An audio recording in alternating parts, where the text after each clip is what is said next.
പ്രപഞ്ചം ആണ് നമ്മളെ ദുഃഖിപ്പിക്കുന്നത്, ബന്ധിപ്പിക്കുന്നത്. ആ പ്രപഞ്ചത്തെ നമ്മൾ മനസ്സിലാക്കിയാൽ നമ്മുടെ ദുഃഖം പൂർണ്ണമായിട്ട് നിവർത്തിപ്പിക്കാൻ കഴിയും.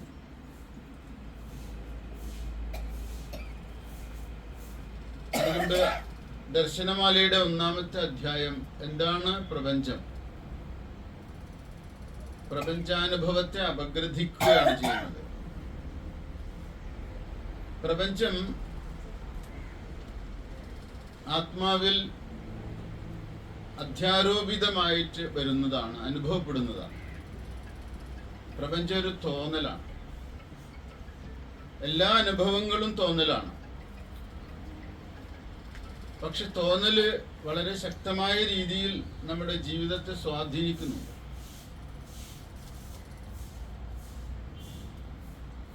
തോന്നൽ എന്ന് പറയുമ്പോൾ അതിന് ഏത് തരത്തിലുള്ള അസ്ഥിതയാണ് ഉള്ളത് എന്ന് നമ്മൾ ഒന്ന് വിചാരം ചെയ്ത് നോക്കേണ്ടതാണ്. ഇപ്പോ മുത്തുച്ചിപ്പി കാണുന്ന സമയത്ത് അത് വെള്ളിയാണെന്ന് തെറ്റിദ്ധരിക്കാം. അതൊരു തോന്നലാണ്. മുത്തുച്ചിപ്പി ആണ്, പക്ഷെ നമ്മളത് വെള്ളിയാണെന്നാണ് വിചാരിക്കുന്നത്. അതുകൊണ്ട് വെള്ളിയാണെന്ന് വിചാരിച്ച് ഇപ്പൊ വെള്ളിക്ക് നല്ല വിലയാണ്. ഇപ്പൊ പണ്ടത്തെ പോലെയല്ല.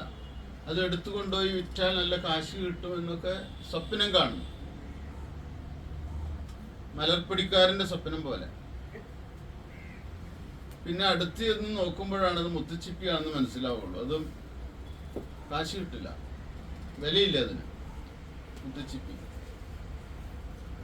അപ്പൊ നമുക്ക് വെള്ളിയാണെന്ന് തോന്നിച്ചത് ഒരു അധ്യാസമാണ്, ഒരു തോന്നലാണ്. അധ്യാസം എന്ന വാക്കിന് തോന്നലാണത്. ആ തോന്നല് നമ്മളെ സ്വപ്നം കാണിച്ചു. ജീവിതത്തിന് പുതിയ അർത്ഥവും മേച്ചിൽപ്പുറങ്ങളൊക്കെ അത് ഉണ്ടാക്കി തന്നു. പക്ഷെ അടുത്ത് എന്ന് നോക്കിയപ്പോൾ വീണ്ടും നമ്മൾ ഹതാശരായിട്ട് തീരും, ആശ നഷ്ടപ്പെട്ടവരായിട്ട്.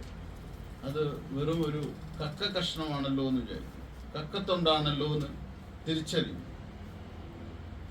അപ്പോൾ അധ്യാസം ജീവിതത്തിൽ എല്ലായിടത്തും ഉണ്ട്. ഒരു പെൺകുട്ടി ഒരു പുരുഷനെ സ്വന്തം ഭർത്താവായിട്ട് സ്വീകരിക്കുന്നതിന് മുമ്പ് ഒരുപാട് സ്വപ്നങ്ങൾ കാണും. പക്ഷെ വിവാഹിതയായിട്ട് വീട്ടിൽ വരുന്ന സമയത്താണ് ആ മനുഷ്യൻ ഒരു പ്രാകൃത മനുഷ്യനാണെന്ന് തിരിച്ചറിയുന്നത്. അപ്പോൾ ഹതാശയാകുന്നത്. അപ്പോൾ വിവാഹത്തിന് മുൻപ് അവൾക്കുണ്ടായിരുന്നത് എന്തായിരുന്നു? അധ്യാസങ്ങളായിരുന്നു, അധ്യാരോപിതമായിട്ടുള്ള ചിന്തകളായിരുന്നു, ഭാവനകളായിരുന്നു. അപ്പോൾ നമുക്ക് ആധാരത്തെ കണ്ടെത്തുന്നത് വരെ ഈ അധ്യാസം പലപ്പോഴും നല്ലതും ചീത്തയുമായിട്ടുള്ള ഒരുപാട് കാര്യങ്ങൾ നമുക്ക് പങ്കുവെക്കുന്നുണ്ട്. നല്ല സ്വപ്നങ്ങൾ കാണിക്കാൻ ചിലപ്പോൾ ഭയപ്പെടുത്തുന്നതായിരിക്കാം. അരണ്ട വെളിച്ചത്തിൽ കയറ് കാണുമ്പോൾ കയറ് നമ്മളെ കയറ് നമ്മൾ കാണുന്നില്ല, പകരം പാമ്പിനെയാണ് അവിടെ കാണുന്നത്. അത് ഭയപ്പെടുത്തുന്നതാണ്. ആ അധ്യാസം ഭയമുണ്ടാക്കുന്നതാണ്. എന്നാൽ ഗുരു ഒരിക്കലും ആ ഭയമുണ്ടാക്കുന്ന ഉപമയല്ല ഉപയോഗിച്ചിരിക്കുന്നത്. ഒരു പൂമാലയുടെ ഉപമയാണ് ഗുരു ഉപയോഗിച്ചിരിക്കുന്നത്. അരണ്ട വെളിച്ചത്തിൽ ഒരു പൂമാല കിടക്കുന്നു. ഒരു കല്യാണ വീടായിരിക്കും ചിലപ്പോൾ സന്ദർഭം. കല്യാണ വീട്ടിൽ ചിലപ്പോൾ പൂമാലയൊക്കെ ചെതറി കിടക്കുന്നുണ്ടാവും. രാത്രിയായി സമയത്ത് ഒരു ഉദാഹരണം. പിന്നീട് നമുക്ക് ടോർച്ചടിച്ച് നോക്കുമ്പോൾ അതൊരു പൂമാലയാണെന്ന് മനസ്സിലാകുമ്പോൾ നമുക്ക് ആദ്യം ഉണ്ടായിരുന്ന ഭയം അങ്ങ് പോകും. ഒരു പൂമാല, എത്ര മനോഹരമായ പൂമാലയാണത്. ആത്മാവിന്റെ കാര്യത്തിൽ അത് തന്നെയാണ്. ആത്മാവിനെ കാണാതെ നിരവധി അധ്യാസ സത്യങ്ങളെ നമ്മൾ കണ്ടുകൊണ്ടിരിക്കുന്നു. പ്രപഞ്ചത്തെക്കുറിച്ച് നമ്മൾ വിചിന്തനം ചെയ്യണം. നിങ്ങളുടെ അനുഭവമാണ് പ്രപഞ്ചം. നിങ്ങൾ എന്ത് അനുഭവിക്കുന്നുവോ ആ അനുഭവത്തിന്റെ പേരാണ് പ്രപഞ്ചം. ആ പ്രപഞ്ചത്തില് നാമമുണ്ട്, രൂപമുണ്ട്, ക്രിയകളുണ്ട്, എല്ലാം ഉണ്ട്. ആ പ്രാപഞ്ചിക അനുഭവത്തിൽ ഒരു വ്യക്തിയെ കുറിച്ച് തന്നെ നമ്മൾ ചിന്തിക്കുമ്പോൾ ആ വ്യക്തിയുടെ രൂപം നമ്മുടെ ഭാവനയിൽ വരുന്നുണ്ട്. ആ വ്യക്തിയുടെ സംസാരവും പെരുമാറ്റവും ഭാവഹാവാദികളൊക്കെ നമ്മുടെ മനോമുകുരത്തിൽ തെളിയുന്നുണ്ട്. അതൊക്കെ ആ വ്യക്തിയെക്കുറിച്ച് നമ്മളുടെ മനസ്സ് സങ്കല്പിക്കുന്നതാണ്. ഈ സങ്കല്പങ്ങളൊക്കെ എവിടെ വരെ യാഥാർത്ഥ്യമാകാം? സങ്കല്പങ്ങളായിരിക്കുന്നിടത്തോളം അത് പ്രയാസങ്ങളൊന്നും ഉണ്ടാക്കുന്നില്ല. പക്ഷെ ഒരിക്കൽ നമ്മൾ യാഥാർത്ഥ്യം തിരിച്ചറിയുമ്പോൾ നമുക്ക് വിഷമായിരിക്കും. ഈ മനുഷ്യനെയാണോ ഞാൻ എൻ്റെ ഉറ്റ സുഹൃത്തായിട്ട് കൊണ്ടു നടന്നത് എന്നൊക്കെ നമ്മൾ ചിന്തിക്കും. പല ഘട്ടങ്ങളിലും അധ്യാസങ്ങൾ പൊളിഞ്ഞു പോകുന്നുണ്ട്. നമ്മുടെ അധ്യാസങ്ങൾക്ക് അടിത്തറ കണ്ടെത്തുന്ന സമയത്ത് ഈ അധ്യാസങ്ങളൊക്കെ വെറും മിഥ്യയാണെന്ന് നമുക്ക് ബോധ്യപ്പെടും. ഈ പ്രപഞ്ചത്തെ ആകവേ ഒരു മിഥ്യയായിട്ട് നമുക്ക് എടുക്കാൻ പറ്റും. ഈ മിഥ്യ എന്ന വാക്കിന്റെ അർത്ഥം എന്താണെന്ന് ചോദിച്ചു കഴിഞ്ഞാൽ ശാശ്വതമായിട്ട് നിലനിൽപ്പില്ലാത്തതൊക്കെ മിഥ്യയാണ്, താൽക്കാലികമായിട്ടുള്ള അനുഭവങ്ങളാണ്. ഈ ലോകം ഒരു മിഥ്യയാണെന്ന് പറയാൻ കാരണം, എപ്പോഴാണോ നിങ്ങൾക്ക് പാരമാർത്ഥിക ജ്ഞാനം ഉണ്ടാകുന്നത്, ആത്മജ്ഞാനം ഉണ്ടാകുന്നത്, അപ്പോൾ ഈ പ്രപഞ്ചമാകുന്ന മിഥ്യ മാഞ്ഞു പോകും. മിഥ്യാത്വം നമുക്ക് ബോധ്യപ്പെടും. കയറ് കാണുമ്പോൾ പാമ്പ് മാഞ്ഞു പോകുന്നത് പോലെ ആത്മജ്ഞാനം ഉണ്ടാകുമ്പോൾ പ്രാപഞ്ചിക അനുഭവം നമുക്ക് മാഞ്ഞു പോകും. മാഞ്ഞു പോകുന്നു എന്ന് പറഞ്ഞാല് പ്രാപഞ്ചിക അനുഭവം ശാശ്വതമല്ല എന്ന് ബോധ്യം വരും എന്നാണ് അർത്ഥം. അല്ലാതെ നമ്മുടെ കണ്ണിൽ മുമ്പിൽ നിന്ന് പ്രപഞ്ചം മാഞ്ഞു പോകുന്നു എന്നല്ല. ഗുരു തന്നെ പറയുന്നുണ്ടല്ലോ, അദ്വൈത ദീപികയിൽ പറയുന്നുണ്ട്, എന്താ, നമുക്ക് ഒരു സ്ഥലത്ത് നമുക്ക് ദിക്കറിയാത്തൊരു സ്ഥലത്ത് കൊണ്ട് എത്തിപ്പെട്ടു. ആ സ്ഥലത്തെത്തിയപ്പോൾ ഒരാളെ വിളിച്ചിട്ട് ചോദിച്ചു, ഇത് എവിടെയാ, ഇവിടെ കിഴക്ക് എവിടെയാ, പടിഞ്ഞാറ് എവിടെയാന്നൊക്കെ ചോദിക്കുന്നുണ്ട്. അപ്പോൾ ആൾ പറയുന്നത് അതാണ് കിഴക്ക്, ഇതാണ് പടിഞ്ഞാറ്. പുള്ളി വീണ്ടും ഇങ്ങനെ നടന്നു, പെട്ടെന്ന് വീണ്ടും മധ്യഭ്രമം ഉണ്ടാകും. അയ്യോ, ഇപ്പോൾ കിഴക്ക് എവിടെയാണ്, പടിഞ്ഞാറ് എവിടെയാണ്, കുറച്ചും കൂടി സമയം പ്രശ്നം ഉണ്ടാകും. അപ്പോൾ ദിക്കറിഞ്ഞാലും നമുക്ക് പെട്ടെന്ന് ആ ദിക്ക് നമ്മുടെ മനസ്സിനെ കൃത്യമാക്കി തരുന്നില്ല. വീണ്ടും കുറെ കാലമൊക്കെ ആ ദിക്കിൻ ഭ്രമം ഉണ്ടാകും. ദിക്കിൻ ഭ്രമം വിടികിലും ചിരമിങ്ങിവന്റെ ദിക്കിന് ദിക്ക് പുനരങ്ങനെ തന്നെ കാണും. അതുപോലെയാണ് ആത്മജ്ഞാനം ഉണ്ടായാലും ആത്മാവിനെ ശാസ്ത്രത്തിലൂടെയും ഗുരുവചനങ്ങളിലൂടെയൊക്കെ മനസ്സിലാക്കിയാലും ഈ പ്രാപഞ്ചിക ബോധം വീണ്ടും നമ്മളെ കുറച്ചു കാലം കൂടി ഇങ്ങനെ അലട്ടിക്കൊണ്ടിരിക്കും. പ്രശ്നങ്ങൾ, നിങ്ങൾ പല കാര്യങ്ങളും സത്യം ബോധ്യപ്പെട്ടാലും വീണ്ടും പഴയ ഓർമ്മകളൊക്കെ നിങ്ങൾ വേട്ടയാടിക്കൊണ്ടിരിക്കും, മനസ്സിനെ ബാധിച്ചുകൊണ്ടിരിക്കും. ആരെങ്കിലും ഉപദ്രവിച്ചിട്ടുണ്ടെങ്കിൽ, നമ്മളെ ഉപദ്രവിച്ചിട്ടുണ്ടെങ്കിൽ, വേദനിപ്പിച്ചിട്ടുണ്ടെങ്കിൽ, പീഡിപ്പിച്ചിട്ടുണ്ടെങ്കിൽ അതൊക്കെ നമ്മളെ ബാധിച്ചു കൊണ്ടിരിക്കുന്നതായിരുന്നു. അപ്പോൾ അധ്യാരോപം എന്ന ഈ അധ്യായം പഠിക്കുമ്പോൾ ഈ അധ്യാരോപം എന്നത് എല്ലാവരെയും ബാധിക്കുന്നതാണ്. എല്ലാവരും മനസ്സും അധ്യാരോപിതങ്ങൾ തന്നെയാണ്. മനസ്സിൽ സത്യമില്ല. മനസ്സ് എന്ന് പറയുന്നത് ആരോപിത സത്യങ്ങളുടെ ഒരു മേഖലയാണ് ഈ മനസ്സ് എന്ന് പറയുന്നത്. സത്യം ഒന്നേയുള്ളൂ, അനേകമില്ല. ഏകസത്യത്തെ അറിയുന്ന അനുഭവവും അനേകമായ പ്രാപഞ്ചിക പ്രതിഭാസങ്ങളെ അറിയുന്നതും രണ്ടും രണ്ടാണ്. അനേകതകളെല്ലാം തന്നെ മിഥ്യാത്വങ്ങളാണ്, അധ്യാസങ്ങളാണ്. ഈ വാക്കുകളൊക്കെ ശരിയായ അർത്ഥത്തിൽ മനസ്സിലാക്കണം. അഗ്രേ, ആദിയില്, സൃഷ്ടിയൊക്കെ സംഭവിക്കുന്ന മുമ്പ് ആദിയില് അസദേവ ഇതം ഭുവനം. ഇതം ഭുവനം, ഈ ഭുവനം അസത്തായിരുന്നു. ഇല്ലാത്തതായിരുന്നു എന്ന് പറയുമ്പോൾ ഈ ഭുവനം, ഈ പ്രപഞ്ചം ആത്മാവിൽ തന്നെ ലയിച്ചിരിക്കുകയായിരുന്നു, ആത്മാവ് തന്നെയായിട്ടിരിക്കുകയായിരുന്നു, വേറിട്ടിരിക്കുന്നില്ല. ഈ പ്രപഞ്ചം പരമേശ്വരനിൽ ലയം പ്രാപിച്ചിരിക്കുകയാണ്, ഒന്നിച്ചിരിക്കുകയാണ് പരമേശ്വരന്റെ കൂടെ.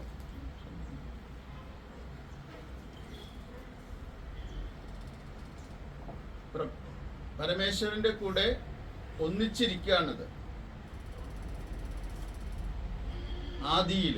പിന്നീട് സൃഷ്ടി എന്ന് പറയുന്നത് ആ പരമേശ്വരനിൽ നിന്നും ഈ പ്രപഞ്ചം പുറത്തു വരുന്നു. എങ്ങനെ? നമ്മുടെ വ്യക്തി ജീവിതത്തിൽ സ്വപ്നം കാണുന്നത് പോലെ. സ്വപ്നം എവിടെ നിന്ന് വരുന്നു? നമ്മിൽ നിന്ന് തന്നെ വരുന്നു. നമ്മിൽ എങ്ങനെയാണ് സ്വപ്നം വരുന്നത്? സംസ്കാര രൂപത്തിലാണ് സ്വപ്നം ഇരിക്കുന്നത്, വാസനാരൂപത്തിൽ സ്വപ്നം ഇരിക്കുന്നു. അപ്പൊ ഈ സ്വപ്നം നിങ്ങൾ കാണുന്ന ആ സംസ്കാരം പോലെ തന്നെ ഈശ്വരനിൽ പ്രപഞ്ച സംസ്കാരം ഇരിക്കുന്നുണ്ട്, പ്രപഞ്ചവാസന ഇരിക്കുന്നുണ്ട്. പക്ഷെ ഈശ്വരൻ അത് ബന്ധിപ്പിക്കുന്നില്ല. കാരണം ഈശ്വരൻ സ്വേച്ഛയാ സൃഷ്ടിക്കും, സ്വേച്ഛയാ നിലനിർത്തും, സ്വേച്ഛയാ സംഹരിക്കും. ഈശ്വരൻ ബോധമുണ്ട്, ഈശ്വരൻ ബോധമാണ്, ബോധമുണ്ടെന്നല്ല, ഈശ്വരൻ ബോധം തന്നെയാണ്. അതുകൊണ്ട് ഈശ്വരന് നമ്മളെ പോലെ തോന്നുന്നത് പോലെ അല്ല ജീവിക്കുന്നത്, ചിന്തിക്കുന്നതൊക്കെ. ഈശ്വരന് കൃത്യമായ ഒരു സങ്കല്പമുണ്ട്. ആ സങ്കല്പമാണ് സ്വേച്ഛാപൂർവം ഈ പ്രപഞ്ചമായിട്ട് മാറുന്നത്. നമ്മെ സംബന്ധിച്ചിടത്തോളം നമ്മളുടെ സ്വപ്നങ്ങളെല്ലാം നമ്മളുടെ നിയന്ത്രണത്തിലല്ല, അല്ലേ? നമ്മൾക്കൊരിക്കലും സ്വപ്നം നിയന്ത്രിക്കാൻ കഴിയുന്നുണ്ട്. നിങ്ങൾ സ്വപ്നം കാണുന്ന സമയത്ത്, ഇന്ന് രാത്രിയിൽ കിടക്കുമ്പോൾ എനിക്ക് ഇന്ന സ്വപ്നം കാണണം എന്ന് പറഞ്ഞിട്ട് നമ്മൾ കിടക്കും. സ്വപ്നം കണ്ടിട്ട് പിറ്റേ ദിവസം നമുക്കിനി അടുത്ത സ്വപ്നം ബാക്കി ഭാഗം കാണാമെന്ന് വെക്കാൻ പറ്റുമോ? പിറ്റേ ദിവസം കാണാൻ പറ്റില്ല. അപ്പോൾ സ്വപ്നം നമ്മളിൽ വരുന്നത് അനിച്ഛാകരമായിട്ടാണ്, നമ്മൾ ആഗ്രഹിക്കാതെയാണ്, നമ്മൾ വിചാരിക്കാതെയാണ് പല സ്വപ്നങ്ങളും വരുന്നത്. അതുകൊണ്ട് തന്നെ നമ്മളുടെ സ്വപ്നങ്ങൾ പോലെയല്ല ഈശ്വരന്റെ സ്വപ്നം. അത് അങ്ങനെ എടുക്കരുത്. ഈശ്വരന് മുഴുവൻ നിയന്ത്രണവുമുണ്ട്. ഈശ്വരൻ സർവതന്ത്ര സ്വതന്ത്രനാണ്. നമ്മൾ സർവതന്ത്ര സ്വതന്ത്രനല്ല. നമ്മൾ പരതന്ത്രരാണ്. സാധാരണ മനുഷ്യരായിട്ടുള്ള നമ്മളൊക്കെ പരതന്ത്രരാണ്. ഈശ്വരൻ സ്വതന്ത്രനാണ്. അപ്പോൾ സ്വപ്നവത് എന്ന് പറയുമ്പോൾ സ്വപ്നത്തിലെ സത്ത പോലെയാണ് ഈശ്വരന്റെ സങ്കല്പ സത്ത കൊണ്ട് പ്രപഞ്ചത്തെ സൃഷ്ടിക്കുന്നതെന്നാണ് മനസ്സിലാക്കേണ്ടത്. അപ്പോൾ സർവം സങ്കല്പമാത്രേണ. പാശ്ചാത്യ മതങ്ങളിലൊക്കെ, ബൈബിളിൽ പ്രത്യേകിച്ച് ജൂതമതത്തിലൊക്കെ ഈശ്വരൻ പ്രപഞ്ചത്തെ സൃഷ്ടിക്കുന്നത് എങ്ങനെയാണ്? പ്രപഞ്ചത്തെ കുറിച്ചിട്ട് സങ്കല്പിക്കുക മാത്രമല്ല, പ്രവചിക്കുക കൂടിയാണ്, പറയുകയാണ് ചെയ്യുന്നത്. 6 ദിവസം കൊണ്ട് പ്രപഞ്ച സൃഷ്ടി നടത്തിയതായിട്ടാണ് ബൈബിൾ പറയുന്നത്. 1-ാമത്തെ ദിവസം ആകാശഭൂമികളെ സൃഷ്ടിച്ചു. പിന്നെ ഇരുട്ടും വെളിച്ചവും വേർപിരിയട്ടെ എന്ന് പറഞ്ഞപ്പോൾ അങ്ങ് ആകാണ്. അതുപോലെ ഓരോന്നും. പിന്നെ ജീവികളെ സൃഷ്ടിച്ചു. അവസാനം മനുഷ്യനെ സൃഷ്ടിച്ചു. മനുഷ്യന്റെ നാസാദ്വാരത്തിലേക്ക് പ്രാണനെ ഊതി ജീവൻ കൊടുത്തു. പിന്നെ ആദമിനെയും ഹവ്വയെയും സൃഷ്ടിച്ചു. ഇതൊക്കെ 6 ദിവസം കൊണ്ട് തീർത്തു ദൈവം. 7-ാമത്തെ ദിവസം ദൈവം പറഞ്ഞു വിശ്രമിക്കാമെന്ന്. സാബത്ത് ഡേ എന്നാണ് അതിനെ പറയാ. 7-ാമത്തെ ദിവസം വിശ്രമ ദിവസമാണ്. ഇതേപോലെ ഒരു സൃഷ്ടിക്രമമൊന്നുമല്ല വേദാന്തത്തിൽ പറയുന്നത്. അധ്യാരോപ ദർശനത്തിൽ പ്രപഞ്ചത്തിന്റെ സൃഷ്ടി എന്ന് പറയുന്നത് നമ്മളുടെ ജീവിതത്തിൽ നമുക്ക് അനുഭവപ്പെടുന്ന അനുഭവത്തിന്റെ അടിസ്ഥാനത്തിലാണ് മനസ്സിലാക്കേണ്ടത്. നമുക്കറിഞ്ഞുകൂടാ, കോടാനുകോടി പ്രകാശവർഷങ്ങൾക്ക് അപ്പുറമൊക്കെ പരന്നു കിടക്കുന്ന ഈ പ്രപഞ്ചത്തിന്റെ ഭൗതികമായിട്ടുള്ള വ്യാപ്തിയെക്കുറിച്ചൊന്നും ഇന്നും മനുഷ്യന് മാത്രമല്ല ആധുനിക ശാസ്ത്രത്തിന് പോലും എത്ര ചിന്തിച്ചാലും മനസ്സിലാക്കാൻ കഴിയാത്തതാണ്. ഈ ചെറിയ ഭൂമിയുടെ ഉള്ളിൻ്റെ അകം മുഴുവൻ, അല്ലെങ്കിൽ ഇപ്പോൾ ഈ ഭൂമിയുടെ മുഴുവൻ ഏരിയകളും നമുക്ക് സാധാരണ ഒരു മനുഷ്യന് നിരീക്ഷിച്ചോ സഞ്ചരിച്ചോ മനസ്സിലാക്കാൻ കഴിയില്ല. അത്രയും ആയുസ് പോലും ഇല്ല നമുക്ക്. നിങ്ങൾ എത്ര വയസ്സുണ്ട്? നിങ്ങൾക്ക് 50, 60 ഒക്കെ വയസ്സുള്ള നിങ്ങൾ കാസർഗോഡ് നിന്ന് പാറശാല വരെ സഞ്ചരിച്ചിട്ടുണ്ടോ? പലരും സഞ്ചരിച്ചിട്ടില്ല. ഈ ഇടുക്കിയിൽ പല സ്ഥലങ്ങളും കണ്ടിട്ടില്ല. ഇലവിഴാപ്പുഞ്ചിറ വന്നിട്ടുണ്ടോ നിങ്ങൾ? ഇലവിഴാപ്പുഞ്ചിറ വന്നിട്ടില്ല. അവിടെ മുനിയറ ഗുഹയുണ്ട്, കണ്ടിട്ടുണ്ടോ? കണ്ടിട്ടില്ല. നിങ്ങൾ വലിയ വീമ്പൊക്കെ അടിക്കും. ക്ഷീരപഥങ്ങളുണ്ട്, അപ്പുറത്ത് ഇപ്പുറത്ത് ഉണ്ട് എന്നൊക്കെ പറയും. പക്ഷെ ഇതൊന്നും മനുഷ്യന്റെ ചെറിയ ജീവിതത്തിൽ കാണാനോ മനസ്സിലാക്കാനോ നമുക്ക് പറ്റില്ല. അതുകൊണ്ട് തന്നെ നമ്മളുടെ അനുഭവത്തിലാണ് നമ്മുടെ പ്രപഞ്ചം ഇരിക്കുന്നത്. ഓരോരുത്തരുടെ പ്രപഞ്ചവും അവന്റെ അനുഭവത്തിലാണ്. അവന്റെ അനുഭവത്തെ പിൻവലിക്കുവാനും അനുഭവത്തെ ശുദ്ധീകരിക്കാനും മെച്ചപ്പെടുത്തുവാനൊക്കെ അവന് കഴിയും. എൻ്റെ അനുഭവത്തെ എനിക്ക് എങ്ങനെ മെച്ചപ്പെടുത്താൻ കഴിയും? ഏതു നേരവും മനുഷ്യരെ കുറ്റം പറഞ്ഞുകൊണ്ടിരിക്കുന്ന ആളുകളുണ്ട്, ഇല്ലേ? അപ്പൊ ഞാൻ വിചാരിക്കാണ്, ഈ കുറ്റം പറയുന്നത് ഒരു രോഗമാണ്, മാനസിക രോഗമാണ്. അതുകൊണ്ട് ശ്രദ്ധിച്ചു കഴിഞ്ഞാൽ ഈ കുറ്റം പറയണ്ട, പകരം നല്ലത് പറയാൻ നോക്കാം. നല്ലത് പറയണമെന്ന് വിചാരിച്ചാൽ പറയാൻ പറ്റുമോ? ബോധപൂർവം വിചാരിക്കണം. ഒരാളെ കുറിച്ച് അദ്ദേഹത്തിന് നല്ല ഗുണങ്ങൾ മാത്രം ഒന്ന് അന്വേഷിച്ച് കണ്ടുപിടിക്കണം. ഒരാളുടെ നല്ല ഗുണങ്ങൾ മാത്രം അന്വേഷിക്കാൻ നോക്കാം. ഒരു മനുഷ്യന്റെ നല്ല ഗുണങ്ങൾ പെട്ടെന്ന് കണ്ടുപിടിക്കണമെങ്കിൽ എന്ത് വേണം? നല്ല ഗുണങ്ങൾ നമ്മൾ കാണാൻ നമ്മൾ പരിശീലിക്കണം ആദ്യം. നമ്മളിലെ നല്ല ഗുണങ്ങൾ നമ്മൾ വളർത്തിയെടുക്കണം ആദ്യം. അപ്പൊ നല്ല ഗുണങ്ങൾ ഏതാണ്, ചീത്ത ഗുണങ്ങൾ ഏതാണ് എന്നൊക്കെ തിരിച്ചറിയാനുള്ള കഴിവ് വളർത്തിയെടുത്താൽ ആ കഴിവിന്റെ അടിസ്ഥാനത്തിൽ നിങ്ങൾക്ക് വിവേകബോധം ഉണ്ടാകും. വിവേകം എന്നത് വലിയൊരു ഗുണമാണ് മനുഷ്യന്റെ. ആ വിവേകത്തിന്റെ അടിസ്ഥാനത്തിൽ നമ്മൾ നല്ല ഗുണങ്ങളെ നമ്മൾ കണ്ടെത്തി അതിനെ പരിപോഷിപ്പിക്കുകയും അത് വേറൊരാളിൽ കാണുമ്പോൾ അത് പ്രത്യേകം എടുത്തു പറഞ്ഞ് അദ്ദേഹത്തിനോട് അദ്ദേഹത്തിന്റെ ഗുണങ്ങളെ കുറിച്ച് പറയുകയും അത് എന്നെ സന്തോഷിപ്പിക്കുന്നു എന്ന് പറയുകയും ഒക്കെ ചെയ്യുമ്പോൾ ആൾക്ക് വലിയ സന്തോഷം. നാവെടുത്തു കഴിഞ്ഞാൽ വേറൊരുത്തന്റെ ദോഷം മാത്രം പറയുന്ന ആളുകൾ വലിയ ഒരു ദുര്യോഗമാണ്. അവരെ നമുക്ക് അടുപ്പിക്കാൻ തോന്നില്ല. അവരെ കണ്ട് നമ്മൾ വിട്ടടിക്കും. ഈ മനുഷ്യന്റെ അടുത്ത് കൂടിയാൽ അന്നത്തെ ജീവിതം, അന്നത്തെ ദിവസം പോയി എന്ന് പറയും. അങ്ങനെയുള്ളവരുണ്ട്. അപ്പൊ നല്ല ഗുണങ്ങളെ നമ്മൾ പരിപോഷിപ്പിക്കുന്നതിലൂടെ നല്ല കാഴ്ചകൾ ഉണ്ടാകുന്നു, നല്ല അനുഭവങ്ങൾ ഉണ്ടാകും. അധ്യാസങ്ങളിൽ തന്നെ മാറ്റങ്ങൾ വരുത്താൻ പറ്റുന്നു. ഇത് സ്വന്തം പ്രപഞ്ചത്തെ നമുക്ക് മെച്ചപ്പെടുത്താൻ കഴിയുന്നത് സ്വന്തം വീക്ഷണകോണിനെ മെച്ചപ്പെടുത്തിയിട്ടാണ്, സ്വന്തം പെർസെപ്ഷനെ മെച്ചപ്പെടുത്തിയിട്ടാണ് നമുക്ക്. അപ്പോൾ അത് ആദ്യം ഗുരു നമ്മൾക്ക് നൽകുന്നൊരു പാഠം അതാണ്. നമ്മളിലൂടെയാണ് നമ്മുടെ പ്രപഞ്ചാനുഭവമായിട്ട് വരുന്നത്. എൻ്റെ പ്രപഞ്ചം എന്നിലൂടെയാണ് ഞാൻ കാണുന്നത്. എൻ്റെ പ്രപഞ്ചം എന്നിലൂടെ കാണുക എന്ന് പറഞ്ഞാൽ എൻ്റെ അഹങ്കാരത്തിൻ്റെ സങ്കുചിതത്വവും വ്യാപ്തിയും അനുസരിച്ചിട്ട് എൻ്റെ പ്രപഞ്ചത്തിൻ്റെ വിസ്താരം വർദ്ധിച്ചുകൊണ്ടിരിക്കും. അഹങ്കാരത്തിന് കുറേ ഉൾക്കൊള്ളാൻ കഴിയുകയാണെങ്കിലോ ആ ഉൾക്കൊള്ളാൻ കഴിയുന്ന വ്യക്തി കുറച്ചുകൂടി വ്യാപ്തിയുള്ളതായിരിക്കും. സമ്പൂർണമായിട്ട് അഹങ്കാരം നശിച്ച ഒരു വ്യക്തിക്ക് ഈ ലോകം മുഴുവൻ ഉൾക്കൊള്ളാൻ കഴിയും. അവന് ആരെയും തിരസ്കരിക്കേണ്ട ആവശ്യമില്ല. ഒരു ഓൾ ഇൻക്ലൂസീവ് നേച്ചർ അവനുണ്ടായിരിക്കും. എല്ലാറ്റിനെയും ഉൾക്കൊള്ളാൻ കഴിയുന്ന ഒരു അറിവ്, അവബോധം ആ വ്യക്തിക്കുണ്ടായിരിക്കും. അങ്ങനെയുള്ള വ്യക്തികൾക്കാണ് ഏകലോക ജീവിതം എന്തെന്ന് മനസ്സിലാകുക. എല്ലാറ്റിനെയും ഈ ഈശ്വരൻ്റെ ലീലകളായിട്ട്, ഈശ്വരൻ്റെ സൃഷ്ടിയുടെ ഭാഗങ്ങളായിട്ട്, അധ്യാസങ്ങളായിട്ട്, അധ്യാരോപിതങ്ങളായിട്ട് അറിയാൻ പറ്റും. ഇങ്ങനെ മനസ്സിലാക്കുകയാണെങ്കിൽ ഈ അധ്യാരോപ ദർശനം ജീവിതത്തിൽ നമുക്ക് പഠിക്കുന്നതിലൂടെ നമുക്കും ഒരുപാട് മാറ്റം ഉണ്ടാകും.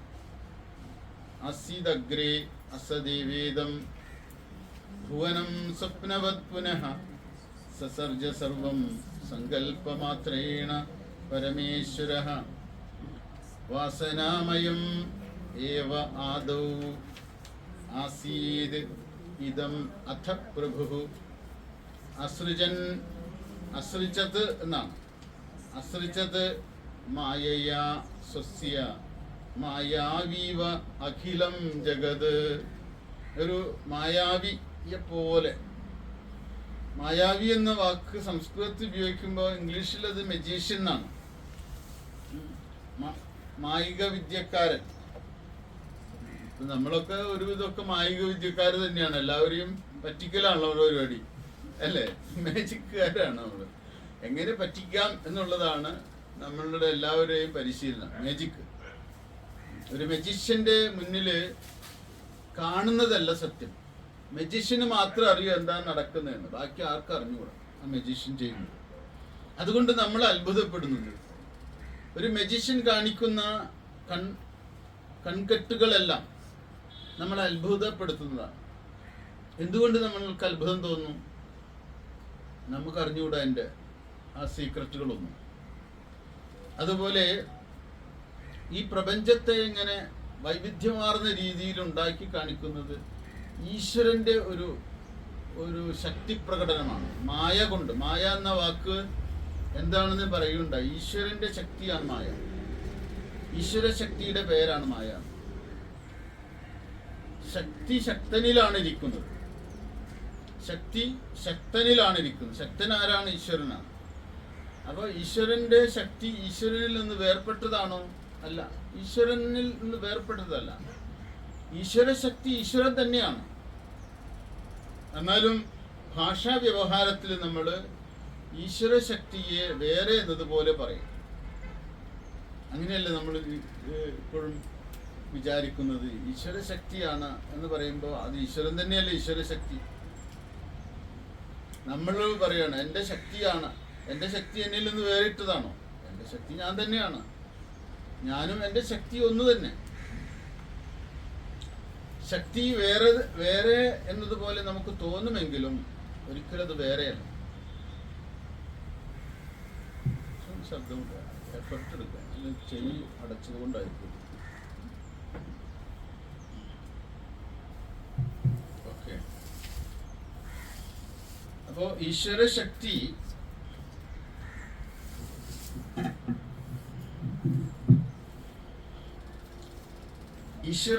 ഈശ്വരനിൽ നിന്ന് വേറിട്ടതല്ല.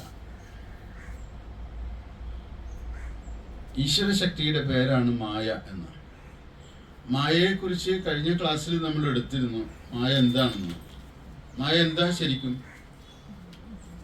ഇല്ലാത്തതാണ് മായ. ഇല്ലാത്തതെന്തോ അതിൻ്റെ പേരാണ് മായ എന്ന്. ഗുരുവിന്റെ നിർവചന പ്രകാരം മായ ന വിദ്യതേ യ സ മായ. ന വിദ്യതേ എന്താ? ഇല്ലാത്തത്. ന വിദ്യത വെച്ചാൽ ഇല്ലാത്തത് എന്തോ അതാണ് സ മായ. അതാണ് മായ. ഇല്ലാത്തത് എന്തോ അതാണ് മായ. ഉദാഹരണമാണ് എപ്പോഴും ഓർക്കേണ്ടത്. സർപ്പം പാമ്പ് ഇല്ലാത്തതാണോ? പാമ്പ് ഇല്ലാത്തതാണ്. കയറാണ് ഉള്ളത് കയറ് മാത്രം. സർപ്പപ്രതീതി എന്തുകൊണ്ടുണ്ടായി? നമ്മുടെ അജ്ഞാനം കൊണ്ടുണ്ടായി. അതുപോലെ ഈ പ്രപഞ്ചം എന്നത് ഒരു മായയാണ്. പ്രപഞ്ചം ഉള്ളതുപോലെ നമുക്ക് തോന്നിക്കുമ്പോൾ ഈശ്വരനെ നമ്മൾ വിസ്മരിക്കും. ഈശ്വരനെ, പരമേശ്വരനെ നമ്മൾ മറന്നുപോകും. പരമേശ്വരനെ നമ്മൾ വിസ്മരിക്കുകയും പ്രപഞ്ചത്തെ സ്മരിക്കുകയും ചെയ്യുന്നത് തന്നെയാണ് മായ.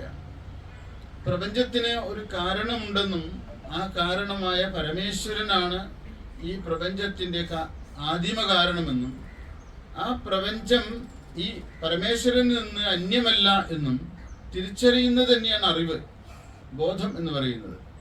പക്ഷേ ഈ മായ ഒരിക്കലും നമ്മളെ ആ തിരിച്ചറിവിലേക്ക് നയിക്കില്ല, സഹായിക്കില്ല. നമ്മളെ മായ കാരണം ഈ മായ വാസനയായിട്ട് നമ്മുടെ കൂടെ ഉണ്ട്. ജനിച്ചു വരുമ്പോൾ തന്നെ ഈ മായ നമ്മുടെ കൂടെ ഉണ്ട്.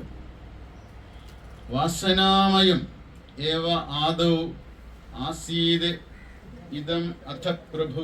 പ്രഭു എന്ന വാക്ക് നേരത്തെ ശ്ലോകത്തിൽ പറഞ്ഞ പരമേശ്വരൻ എന്ന വാക്കിന് തുല്യമായിട്ട് പ്രഭു എന്നാണ് ഇവിടെ ഉപയോഗിച്ചിരിക്കുന്നത്. പ്രകർഷേണ ഭവിപ്പിക്കുന്നവനാണ് പ്രഭു.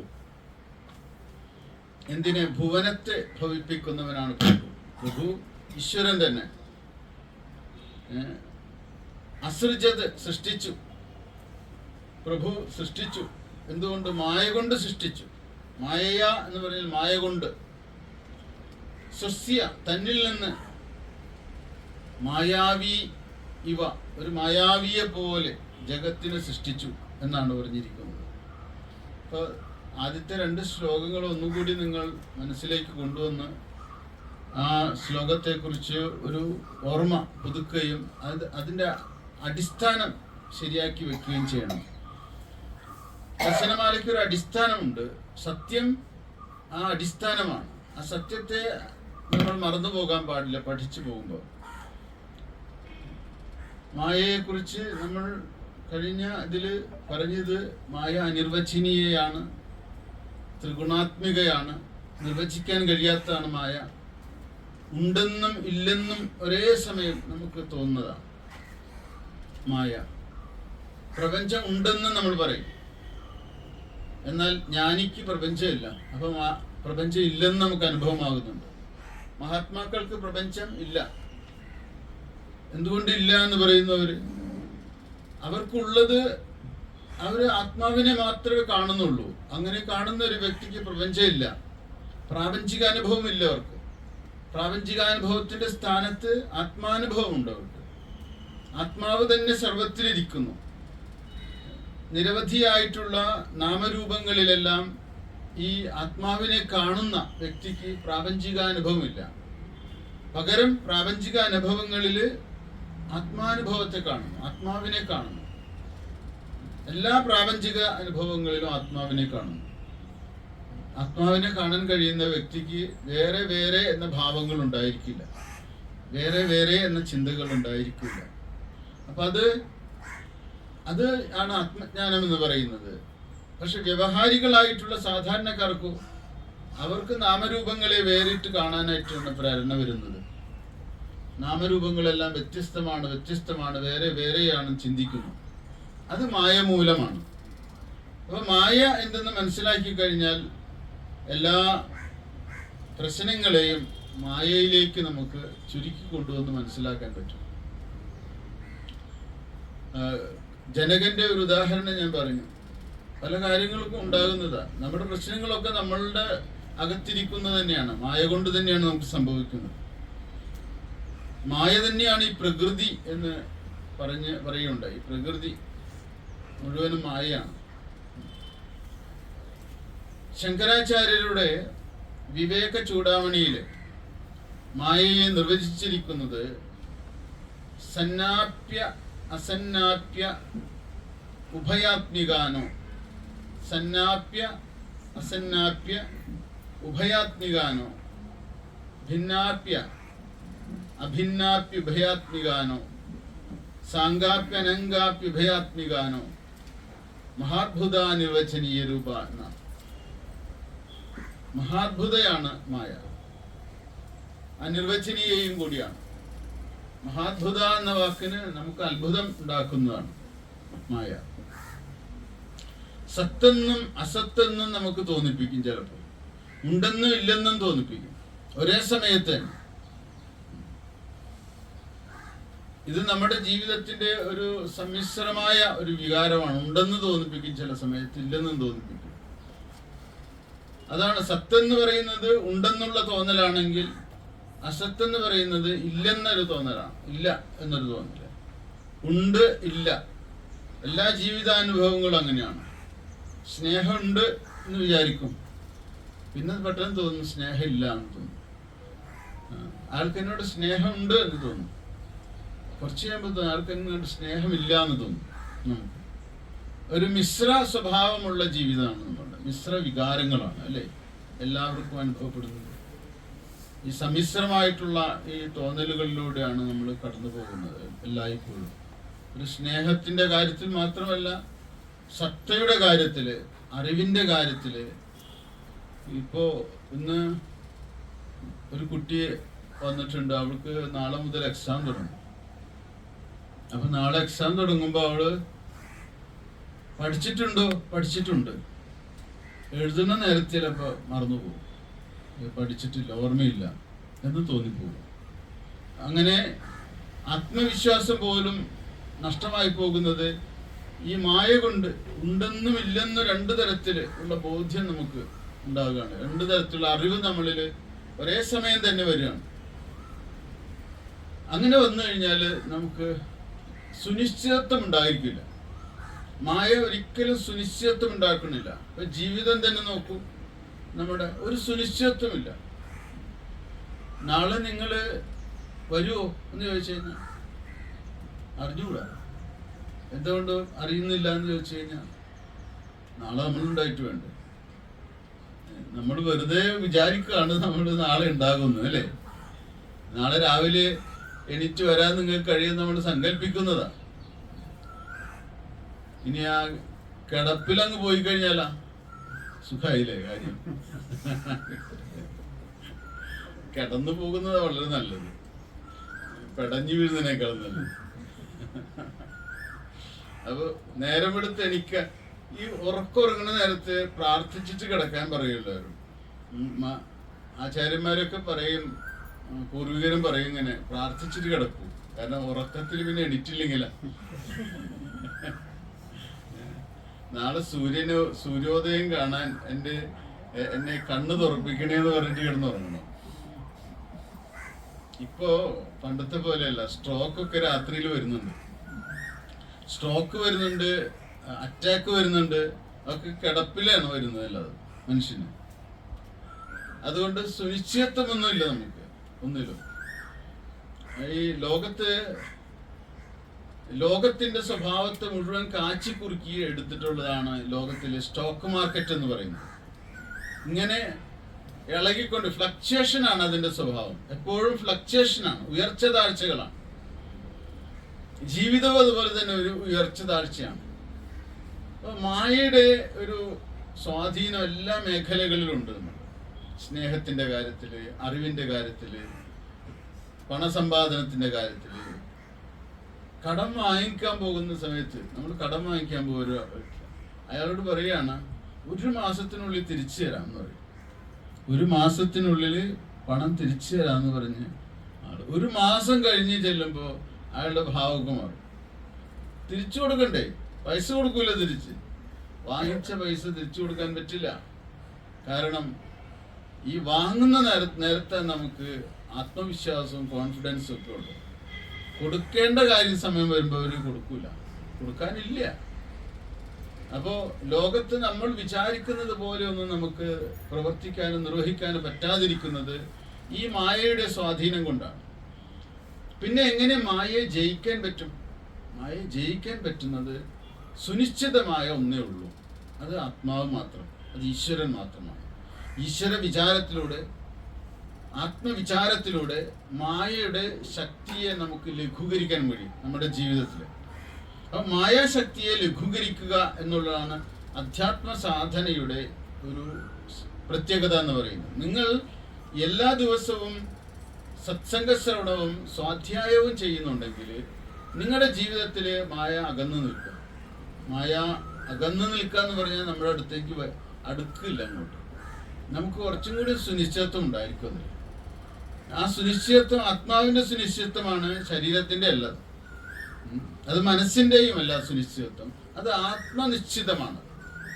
ആ വ്യക്തിക്കാണ് വിജയം ഉണ്ടാകുന്നത്. ജീവിതത്തിൽ വിജയം ഉണ്ടാകുന്നത് ആത്മാവിൽ സുനിശ്ചിതത്വം കാണുകയും ആത്മവിചാരം ചെയ്യുകയും ചെയ്യുന്ന വ്യക്തികൾക്ക് ജീവിതാനന്ദം ഉണ്ടാകും. ആനന്ദമാണ് ഒരു മനുഷ്യന്റെ വിജയം എന്ന് പറയുന്നത്. ഒരു മനുഷ്യൻ വിജയിക്കുന്നത് എങ്ങനെയാണ്? കുറെ പണം ഉണ്ടായതുകൊണ്ട് ഒരാൾ വിജയിച്ചു എന്ന് പറയുന്നത് അസംബന്ധമാണ്. പണമുള്ള ഒരാൾ കഴിഞ്ഞ ദിവസം നിറയൊഴിച്ച് മരിച്ചു. നല്ല പണമുള്ളതാ. 20 റോൾസ് റോയ്സ് കാറുണ്ട് അദ്ദേഹത്തിന്. 10,000 കോടിയോളം സ്വത്തുണ്ട്. എന്നിട്ട് ആൾ നിറയൊഴിച്ച് മരിച്ചു അദ്ദേഹം. ഇവിടെ കപ്പലണ്ടി കച്ചവടം നടത്തുന്ന ആൾ പൊട്ടിച്ചിരിക്കുന്നത് കാണുന്നുണ്ട്. വൈകുന്നേരം 300 റുപ്യ കിട്ടുള്ളൂ ആകെ ലാഭം. പുള്ളി എന്നാലും ആഘോഷിക്കും. അതെങ്ങനെയാണെന്ന് ചോദിച്ചു കഴിഞ്ഞാൽ ആനന്ദം പണത്തിലല്ല. നമ്മൾ വിചാരിക്കുന്ന പോലെ ആനന്ദം പണത്തിലല്ല ഇരിക്കുന്നത്. 10,000 കോടിയുള്ള ആൾ നിറവൊഴിച്ചു മരിച്ചു. കപ്പലണ്ടി കച്ചവടക്കാരൻ പൊട്ടിച്ചിരിക്കുന്നു, സന്തോഷിക്കുന്നു ഉള്ളതുകൊണ്ട്. അപ്പൊ ഇതൊക്കെ നമ്മുടെ അധ്യാസങ്ങളാണ്. പണം ഉണ്ടായാൽ നമുക്ക് പ്രശ്നം പരിഹരിക്കപ്പെടും എന്ന് ചിന്തിക്കുന്ന ആളുകളുണ്ട്. പണമില്ലാതായാൽ ദുരിതമായിരിക്കും ജീവിതമെന്ന് സങ്കല്പിക്കുന്നവരുണ്ട്. ഒരു പണവുമില്ലാത്ത സർവസംഘ പരിത്യാഗികളുണ്ടല്ലോ, അവരോ പരമാനന്ദികളാണ്. പരമാനന്ദികളായിട്ട് അവർ ജീവിക്കുന്നുണ്ട് അവരൊക്കെ ജീവിതത്തിൽ. അപ്പോൾ വസ്തുക്കളുടെ ആധിക്യം കൊണ്ട്, സമ്പത്തിന്റെ ആധിക്യം കൊണ്ട് ഒരാൾക്ക് പ്രശ്നം പരിഹരിക്കാൻ കഴിയും എന്ന് വിചാരിക്കുന്നത് എത്ര അസംബന്ധമാണ്. അതൊരു മായയാണ്, നമുക്ക് തോന്നിക്കുന്നതാണ് അതൊക്കെ. എൻ്റെ പ്രശ്നം എന്ന് പറയുന്നത് എൻ്റെ കാഴ്ചയും കാഴ്ചപ്പാടും അനുഭവമാണ്. ഈ പ്രശ്നത്തിൽ ആരാണോ അധ്യാരോപ സത്യങ്ങളെ സത്യമെന്നതുപോലെ കരുതുന്നത് അയാൾക്കൊരിക്കലും ഈ മായയിൽ നിന്ന് മോചനം ഉണ്ടാകില്ല. എന്നാൽ ആരാണോ പരമാത്മാവിനെ അല്ലെങ്കിൽ പരമേശ്വരനെ സത്യമായിട്ട് കണ്ടുകൊണ്ട് വിചാരം ചെയ്യുന്നത് അയാൾക്ക് ഇതിൽ നിന്ന് മോചനം ഉണ്ടാകും. കാരണം ശാശ്വതമായതിൽ തന്നെ മനസ്സുറപ്പിക്കണം. ശാശ്വതമല്ലാത്തതിൽ മനസ്സുറപ്പിച്ചിട്ട് ആ ശാശ്വതമല്ലാത്തതിന് ചാഞ്ചല്യം ഉണ്ടാകുമ്പോൾ ഞാനും ചാഞ്ചാടിക്കൊണ്ടിരിക്കും. അതല്ല ചെയ്യേണ്ടത്. അതുകൊണ്ട് വാസനാമയം ഏവാദോ ആസീദിതമത പ്രഭു അസൃജന്മായയാ സ്വസ്യ മായാവീവാഖിലം ജഗത്. ഈ പ്രപഞ്ചം മുഴുവനും മായയാണ്, മായ കൊണ്ട് നിർമ്മിച്ചിട്ടുള്ളതാണ്. അതിൽ നിങ്ങൾ ഒരിക്കലും ശാശ്വതമായ സുഖം തെരഞ്ഞിട്ട് കാര്യമില്ല, തെരയേണ്ട ആവശ്യമില്ല. അതിൽ ശാശ്വത സുഖം മായ കൊണ്ട് നിർമ്മിച്ചിട്ടുള്ളതിൽ തെരയേണ്ട ആവശ്യമില്ല, തെരഞ്ഞിട്ട് കിട്ടുകയില്ല. ആത്മാവിൽ തന്നെ, പരമാത്മാവിൽ തന്നെ മനസ്സ് അർപ്പിക്കേണ്ടതുണ്ട്. ശ്ലോകം 3. പ്രാഗുത്പത്തേരിതം സുസ്മിൻ വിലീനം അഥ വൈ സ്വതഃ ബീജാദംഗുരവത് സ്വസ്യ ശക്തിരേവാസൃജത് സ്വയം.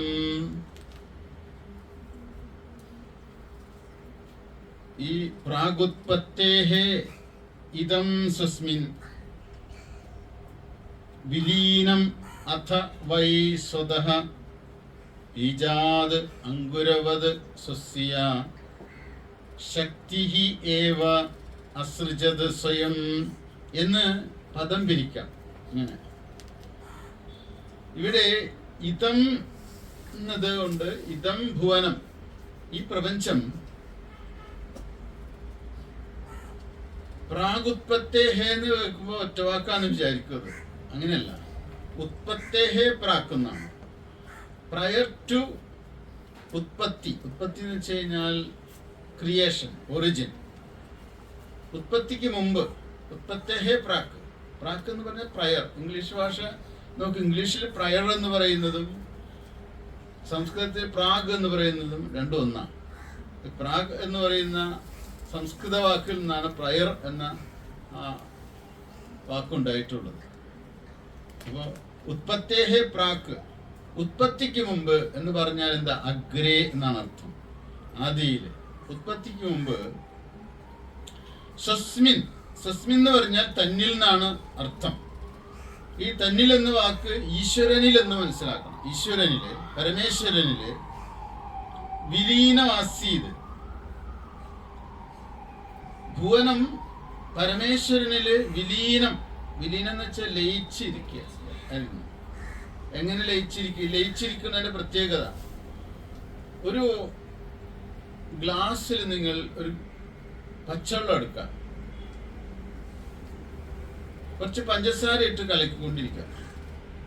കുറേ കഴിഞ്ഞാൽ പഞ്ചസാര മുഴുവൻ കലങ്ങും. പിന്നെ പഞ്ചസാരയെ കണ്ടുപിടിക്കാൻ പറ്റുമോ?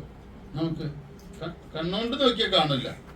പഞ്ചസാര മുഴുവൻ ലയിച്ചു കഴിഞ്ഞാൽ പഞ്ചസാര അതില് ഉണ്ട് എന്ന് തെളിയിക്കാൻ സുഖമാണ് അല്ലേ? എങ്ങനെ തെളിയിക്കാം? ഇത്തിരി കോരി കുടിച്ചു വയ്ക്കാൻ മതി അല്ലേ? അത് പഞ്ചസാര അതിലുണ്ട്, പക്ഷെ നോക്കിയാൽ കാണില്ല. അതുകൊണ്ട് പഞ്ചസാര വെള്ളത്തില് എന്തായി? ലീനമായി, ലയിച്ചു. അതിലങ്ങ് ലീനമായി. അതുകൊണ്ട് ലായനി എന്ന് പറയുന്നത് എല്ലാറ്റിനെയും ലീനമാക്കാൻ കഴിവുള്ളത് കൊണ്ടാണ്, ലയിപ്പിക്കാൻ കഴിവുള്ളത് കൊണ്ടാണ്. സർവേശ്വരൻ സർവത്തിനെയും ലീനമാക്കാൻ കഴിയുന്നതാണ്, ലയിപ്പിക്കാൻ കഴിയുന്നതാണ്. സർവേശ്വരൻ വെള്ളം പോലെയാണ്. പ്രപഞ്ചം മുഴുവനും സർവേശ്വരനിൽ ലീനമായിട്ടിരിക്കുന്നുണ്ട്. ലീനമായിരിക്കുക വെച്ചാൽ അതിൽ മറിഞ്ഞിരിക്കുന്നുണ്ട്. നമുക്ക് കാണാൻ കഴിയില്ല. എപ്പോഴ്? ഉത്പത്തിക്ക് മുമ്പ്. ഉത്പത്തേഹെ പ്രാക്, അഗ്രേ എന്ന് പറയും. ഈ വാക്കുകളൊക്കെ നിങ്ങൾ മനസ്സിലിരിക്കണേ. അഗ്രേ, ഉത്പത്തേഹെ പ്രാഗ് എന്ന് പറയുന്നത്. രണ്ടാമത്തെ ശ്ലോകത്തിൽ എന്താ പറഞ്ഞത്? ആദവ് എന്നാണ് പറഞ്ഞിരിക്കുന്നത്. അഥ എന്ന വാക്കാണ് അതിന് ശേഷം. ഈ പദങ്ങളൊക്കെ ഗുരു ഒരു സ്ട്രക്ചർ ഉണ്ട് ഇതിനൊക്കെ. എന്നാൽ സെപ്പറേറ്റ് വേർഡ്സുകളാണ് ഗുരു ഉപയോഗിച്ചിരിക്കുന്നത്. ആദ്യത്തെ ശ്ലോകത്തിൽ അഗ്രേ എന്ന് പറഞ്ഞു.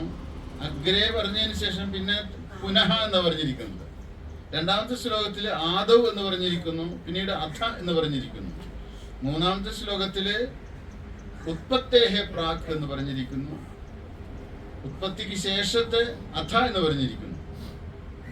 അഥ വൈ എന്ന് ഊന്നൽ കൊടുക്കാൻ വേണ്ടിയാണ് വൈ എന്ന് പറഞ്ഞിരിക്കുന്നത് സംസ്കൃതത്തിൽ. അപ്പോൾ ഉത്പത്തേഹെ പ്രാക് ഇദം ഭുവനം സ്വസ്മിൻ വിലീനമാസീത്, പരമാത്മാവില് പരമേശ്വരനിൽ ലീനമായിട്ടിരിക്കുക എന്ന് ഉത്പത്തിക്ക് മുമ്പ്. പരമേശ്വരനിൽ ലീനമായിരിക്കുമ്പോൾ അത് പരമേശ്വര സത്ത തന്നെയല്ലേ? അത് പരമേശ്വര സത്ത തന്നെയാണത്. അതുകൊണ്ടാണ് പരമേശ്വര സത്തയായിട്ട് പ്രപഞ്ചിരിക്കുമ്പോൾ അതുകൊണ്ടാണ് അതിന് അസത്ത് എന്ന് പറയുന്നത്, ഇല്ലാത്തതെന്ന് പറയുന്നത്. ഭുവനം പ്രത്യേകിച്ചില്ല, ഭുവനത്തിന് പ്രത്യേക അസ്തിത്വമില്ല എന്നാണ് അർത്ഥം. പ്രത്യേക അസ്തിത്വമില്ല.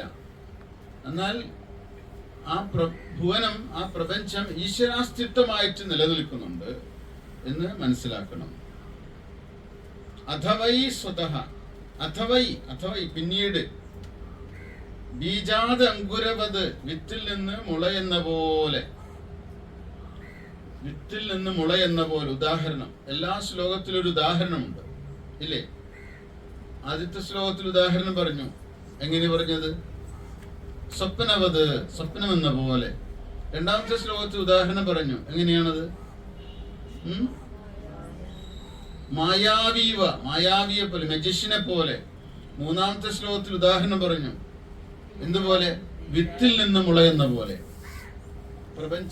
പ്രപഞ്ചത്തെ കുറിച്ച് വിശദീകരിക്കുമ്പോൾ വിത്തിൽ നിന്ന് മുളയെന്നത് പോലെ. നേരത്തെ പറഞ്ഞ ഉദാഹരണത്തിൽ നിന്നും അല്പം വ്യത്യാസമുണ്ട് ഈ ഉദാഹരണത്തിൽ. നേരത്തെ ഉദാഹരണത്തില് സ്വപ്നം സങ്കല്പമല്ലേ?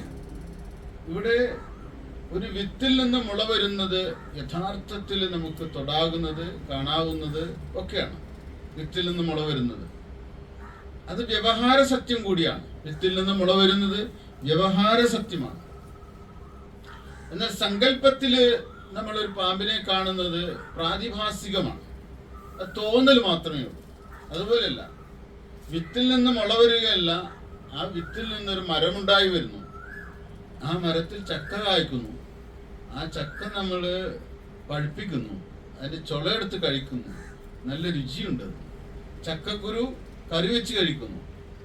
ഇത് സങ്കല്പത്തിൽ കണ്ട സർപ്പത്തെ പോലെയല്ല. അപ്പോ പ്രപഞ്ചത്തെ കുറിച്ച് വിശദീകരിക്കുമ്പോൾ പ്രപഞ്ചത്തിന് രണ്ട് വശമുണ്ടെന്നും, ഒന്ന് സ്ഥൂലവും വേറൊന്ന് സൂക്ഷ്മവുമാണെന്നും, അതിൽ സ്ഥൂലത്തെ വ്യവഹാരമെന്നും സൂക്ഷ്മത്തെ പ്രതിഭാസമെന്നും മനസ്സിലാക്കേണ്ടതുണ്ട്. ഈ പ്രപഞ്ചത്തിന് രണ്ട് തട്ടുകൾ ഉണ്ട്. പ്രപഞ്ചം എന്ന് പറയുന്നത് നമ്മുടെ അനുഭവത്തെ പരിശോധിച്ചാൽ അറിയാം, നമുക്ക് കണ്ണുകൊണ്ട് കാണാവുന്നത് പോലെ തന്നെ സങ്കല്പിക്കാവുന്ന ഒരു തലമുണ്ട്, മനസ്സിന്റെ മേഖലയുണ്ട്.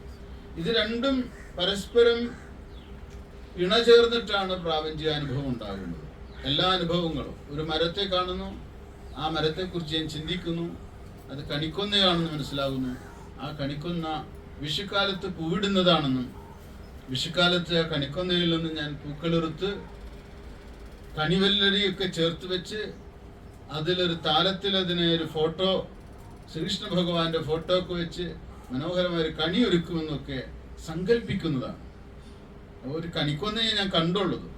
കാണപ്പെടുന്ന സത്യത്തെ എന്ത് പറയും? വ്യാവഹാരിക സത്യമെന്നും, അതിനെക്കുറിച്ചുള്ള എൻ്റെ ഭാവനകളെ പ്രാതിഭാസിക സത്യമെന്നും മനസ്സിലാക്കും.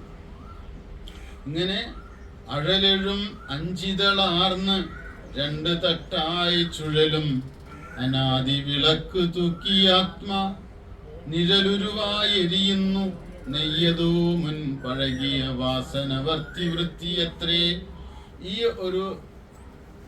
ഈ രണ്ട് തട്ടുകളിലായിട്ട് പ്രപഞ്ചം പ്രകാശിക്കുന്നതിനെ ഗുരു തന്നെ ഒരു സന്ദർഭത്തിൽ അത് സൂചിപ്പിച്ചിട്ടുണ്ട്. സ്ഥൂലമെന്നും സൂക്ഷ്മമെന്നും രണ്ട് തട്ടുകൾ ജീവിതത്തിലുണ്ട്. ആ രണ്ട് തട്ടുകളില് സ്ഥൂലമായ ഒരു വശത്തെക്കുറിച്ച് പറയാനാണ് ഈ ഉദാഹരണം പറഞ്ഞിരിക്കുന്നത്. എങ്ങനെ? വിത്തിൽ നിന്ന് മുള എന്നതുപോലെ.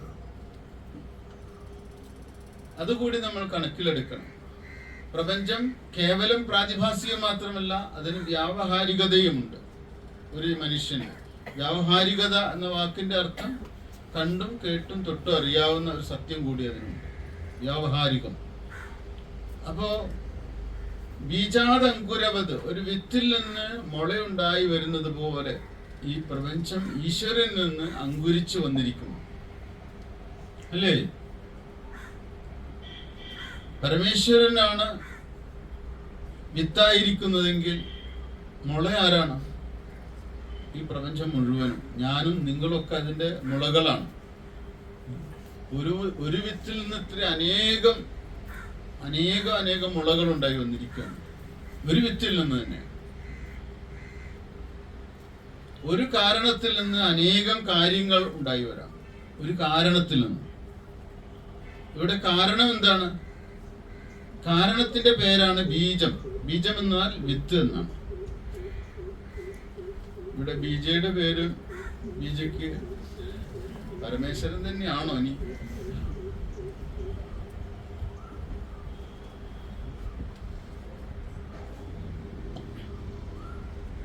ബീജം എന്നത് പരമേശ്വര നാമമാണ്.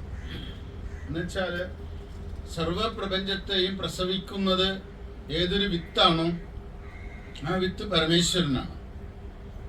ബീജാത് അങ്കുരവത്, ഒരു വിത്തിൽ നിന്ന് മുളയുന്നത് പോലെ പരമേശ്വരനാകുന്ന വിത്തിൽ നിന്ന് ഈ പ്രപഞ്ചമാകുന്ന സർവവിധ മുളകളും, മുള എന്ന് പറഞ്ഞ സ്പ്രൗട്ട്സ് ഉണ്ടായി വരുന്നു. ഇവിടെ ഒരു വിത്തില് ഇരിക്കുന്ന ഒരു ശക്തിയുണ്ട്. ചക്കക്കുരു ഒരു വിത്തല്ല, ചക്കക്കുരു കൊണ്ടുപോയിട്ട് ഒരു നനവുള്ള പ്രതലത്തിൽ കുഴിച്ചിടും. കുറച്ച് ദിവസം കഴിയുമ്പോൾ ആ ചക്കക്കുരുവിൻ്റെ ഒരു അങ്കുരം, അതിൻ്റെ മുകളിൽ നിന്നൊരു പൊടിപ്പ് വരും. അത് മണ്ണിനെ പിളർത്തി പുറത്തേക്ക് ഒരു ഇല രണ്ടിലയായി മാറി, രണ്ടില നാലെണ്ണായി, അത് പടർന്നൊരു ചെടിയായിട്ട് മാറും. പിന്നെ ആ ചെടി വളർന്ന് തായ്തടി ഉണ്ടാവുകയും അതൊരു മരമായിട്ട് മാറുകയും ചെയ്യും. അതിൽ നിന്ന് കുഴിച്ചിട്ട വിത്തുകള് അനേകം ഉൽപ്പാദിപ്പിക്കാൻ കഴിയുന്ന ഒരു ചക്ക ഉണ്ടായി വരും.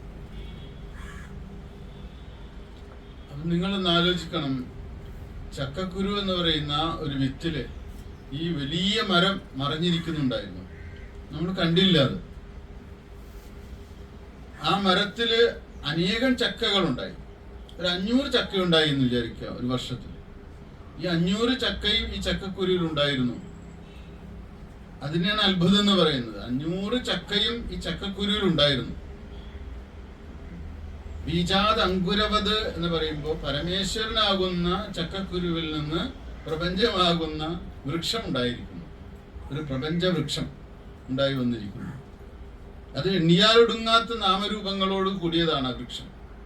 ഇങ്ങനെ നിങ്ങൾ സങ്കല്പിച്ച് നോക്കുമ്പോൾ നമുക്ക് എല്ലാ പ്രശ്നങ്ങളുടെയും ആദിമ കാരണമായിരിക്കുന്ന പരമേശ്വരനെ സങ്കല്പിക്കുവാനും ആ പരമേശ്വരനിലേക്ക് തന്നെ പ്രാപഞ്ചികാനുഭവത്തെ തിരിച്ച് വിലയിപ്പിക്കാനും കഴിയുന്നു എന്നുള്ളതാണ് ഓരോ ജീവിയുടെയും ഒരു ജീവന്റെയും ഒരു ശക്തി എന്ന് പറയുന്നത്.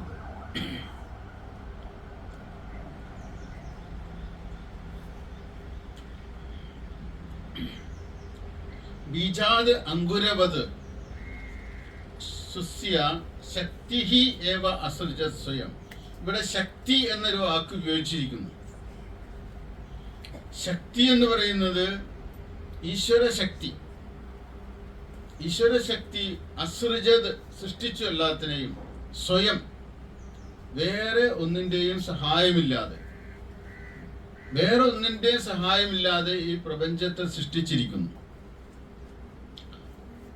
വേറെ ഒന്നിന്റെയും സഹായമില്ലാതെ തന്നെയാണ് ഒരു കുഞ്ഞ് വളർന്ന് വരുമ്പോൾ ആ കുഞ്ഞിലെ കലാകാരനും കലാകാരിയൊക്കെ പുറത്തേക്ക് വരുന്നത്. നമ്മൾ ഒരു കുട്ടിയെ വളർത്തുന്ന സമയത്ത് ആ കുഞ്ഞിനെ വളർന്നു വരാനുള്ള സാഹചര്യം ഒരുക്കുകയാണ് വേണ്ടത്. ശരിക്കും സാധാരണ നമ്മൾ പഠിപ്പിക്കാന്ന് പറഞ്ഞു കഴിഞ്ഞാൽ നമ്മളുടെ സങ്കല്പങ്ങൾ ആ കുഞ്ഞിലൂടെ വളർത്തിയെടുക്കാനാണ് ശ്രമിക്കുന്നത്. നമ്മളുടെ ആഗ്രഹങ്ങള്, നമ്മളുടെ സ്വപ്നങ്ങള് ഒക്കെയാണ് ഒരു കുഞ്ഞിനിലൂടെ നമ്മൾ കാണാൻ ആഗ്രഹിക്കുന്നത്. ഒരർത്ഥത്തിൽ അത് വലിയ ഒരു പാതകമാണ് നമ്മൾ ചെയ്യുന്നത്. ഒരു കുഞ്ഞിനെ വളർത്തിയെടുക്കുന്ന സമയത്ത് ആ കുഞ്ഞ് എന്താണോ ഒരു വിത്തില് മുളയെന്നത് പോലെ മറഞ്ഞിരിക്കുന്നത്, അത് ആ കുഞ്ഞിൽ നിന്ന് പുറത്തു വരാൻ സാഹചര്യം ഒരുക്കി കൊടുക്കുകയാണ് നമ്മൾ വേണ്ടത്. അതിന്റെ പേരാണ് വിദ്യാഭ്യാസം എന്ന്. വിദ്യാഭ്യാസം എന്ന വാക്കിന്റെ അർത്ഥം ഒരു കുഞ്ഞിന് വളരുവാനും വികസിക്കാനുള്ള പരിസരങ്ങൾ സൃഷ്ടിക്കുന്നതിന്റെ പേരാണ് വിദ്യാഭ്യാസം എന്ന്. പക്ഷെ നമ്മൾ അതിനു പകരം ഇന്ന് നമ്മളുടെ ആഗ്രഹങ്ങളും സ്വപ്നങ്ങളും താല്പര്യങ്ങളും ഒക്കെ ഒരു കുഞ്ഞിൽ അടിച്ചേൽപ്പിക്കുകയാണ് ചെയ്യുന്നത്. അത് ഒരിക്കലും ഒരു ചക്കയുടെ കുരു കുഴിച്ചിട്ടിട്ട് അതിൽ നിന്ന് ആപ്പിൾ വരണമെന്ന് നമ്മൾ ശഠിക്കുന്ന പോലെയാണ്. ചക്ക വളർന്നു വന്ന് അതിൽ നിന്ന് ചക്കകൾ ഉണ്ടാകുമ്പോഴാണ് അത് ശരിയായിട്ട് അതിന്റെ ആ സാധ്യതകൾ പ്രവർത്തിക്കുന്നത്. ആ ചക്കക്കുരുവിന്റെ സാധ്യത അങ്ങനെയാണ്. അപ്പൊ കുട്ടികളും അങ്ങനെ തന്നെയാണ്. കുട്ടികൾ എന്തോ ആ കുട്ടിയിൽ അന്തർലീനമായിരിക്കുന്നത്, അത് പുറത്തു വരുന്നതാണ് ജീവിതം. അതിനുള്ള അവസരങ്ങളാണ് നമ്മൾ ഉണ്ടാക്കി കൊടുക്കേണ്ടത്. പല കുട്ടികളും എടുത്തു നോക്കിക്കഴിഞ്ഞാൽ പണ്ടുകാലത്തൊക്കെ കുട്ടികളെ അടിച്ച് പഠിപ്പിക്കുമായിരുന്നു. എന്നിട്ട് വലുതായി വരുമ്പോ അച്ഛനെയും അമ്മേനെയും തല്ലി പോകുക തിരിച്ച്, അല്ലേ? നന്നായിട്ട് അച്ഛനെയും തല്ലും അമ്മേനെയും തല്ലും. അപ്പൊ നമ്മൾ പിള്ളേരെ തല്ലുമ്പോ ഓർക്കണം, നമ്മൾ ആരോഗ്യം കുറയുന്നവരും അവരാരോഗ്യം കൂടുന്നവരുമായിരിക്കും വളർന്നു വരുമ്പോ. നമ്മൾ ആരോഗ്യമുള്ള കാലത്ത് അവരെ തല്ലും, നമുക്ക് ആരോഗ്യം കുറയുന്ന സമയത്ത് അവര് നമ്മളെ തല്ലും, അല്ലേ? അതുകൊണ്ട് പതുക്കെ അടിക്കണം പിള്ളേരെ കേട്ടോ. ഇപ്പൊ ഒന്നും അടിക്കാൻ പറ്റില്ല. 18 വയസ്സ് കഴിഞ്ഞ് പിള്ളേരെ അടിച്ചാൽ നമ്മൾ ജയിലിൽ പോകും. ചെറിയ കുട്ടികളെ അടിച്ചാലും ജയിലിൽ പോകും. അച്ഛനമ്മയൊന്നും പറഞ്ഞിട്ട് കാര്യമില്ല. പണ്ടൊക്കെ എടുത്തിട്ട് പെരുമാറുമല്ലേ കുട്ടികളൊക്കെ, അല്ലെ? ആരും ഒന്നും പറയില്ല, അയൽക്കാർ പോലും പറയില്ല. അങ്ങേരെ പിള്ളേരല്ലേ, അദ്ദേഹത്തിന് എല്ലാ സ്വാതന്ത്ര്യം ഉണ്ടെന്നൊക്കെ പറയും അടിക്കാനൊക്കെ. ഇന്നൊന്നും കുട്ടികളെ അങ്ങനെ തല്ലാൻ പാടില്ല. കുട്ടികളെ ജനിപ്പിച്ചു എന്ന് പറയാൻ പോലും പാടില്ല. കുട്ടികൾ അവരിലൂടെ ജനിച്ചു എന്ന് പറയാൻ പറ്റുള്ളൂ. ഒരച്ഛന് മകനിൽ എല്ലാ അവകാശമുണ്ട്. അമ്മയ്ക്കുണ്ട് അവകാശം, നിയമപരമായിട്ട് പോലും ഇല്ല. പിന്നെയാണ് ഈശ്വരൻ ഒരു ദിവസം പ്രത്യക്ഷപ്പെട്ടിട്ട് പറയാണ്, ഞാനാണ് അവനെ സൃഷ്ടിച്ചത്, നീയല്ല എന്ന് പറഞ്ഞാലോ നമുക്ക് അന്ന് തുടങ്ങും വിഷാദം. നമ്മൾക്ക് ഒരിക്കലും ഒന്നും സൃഷ്ടിക്കാൻ കഴിയില്ല, വെറുതെ നമ്മൾ വിചാരിക്കുന്നതാണ്. ഒരു ചിത്രം പോലും വരയ്ക്കാനുള്ള ശക്തിയോ കെൽപ്പോ നമുക്കില്ല ഒരു വ്യക്തി എന്ന രീതിയിൽ. നമ്മൾ വെറുതെ ചിന്തിക്കുന്നതാണ്. ഈശ്വര ശക്തി ഒന്നുകൊണ്ട് മാത്രമാണ് നമുക്കൊരു ചിത്രം വരയ്ക്കാൻ കഴിയുന്നതും പാട്ടുപാടാൻ കഴിയുന്നതും നൃത്തം ചെയ്യാൻ കഴിയുന്നതും ഒക്കെ ഈശ്വര ശക്തി കൊണ്ടാണ്. ഇത് വിസ്മരിക്കുന്നിടത്താണ് നമ്മുടെ ജീവിതത്തിന് തകർച്ച സംഭവിക്കുന്നത്, അല്ലേ? ഇത് സ്മരിക്കുന്നിടത്താണ് ഒരാൾ വിനയമുള്ളവനായിട്ട് തീരുന്നത്. ഞാനല്ല, പല മഹാത്മാക്കളും അവരുടെ സംഗീതത്തെക്കുറിച്ചും സാഹിത്യത്തെക്കുറിച്ചും കഴിവുകളെക്കുറിച്ചൊക്കെ പറയുന്ന നേരത്ത് എത്ര വിനയമുള്ളവരായിട്ട് തീരുന്നുണ്ട്. ഭഗവാന്റെ കൃപ എന്ന് പറയുള്ളൂ, അല്ലേ? അല്ലെ ഞാൻ കുത്തിയിരുന്ന് പഠിച്ചിട്ടാ എനിക്ക് ജയിക്കാൻ പറ്റിയെന്നാണോ? ഞാൻ കുത്തിയിരുന്ന് പഠിച്ചതിന്റെ ഫലമാണ് എനിക്ക് കിട്ടിയെന്ന് പറയുന്ന അഹങ്കാരം.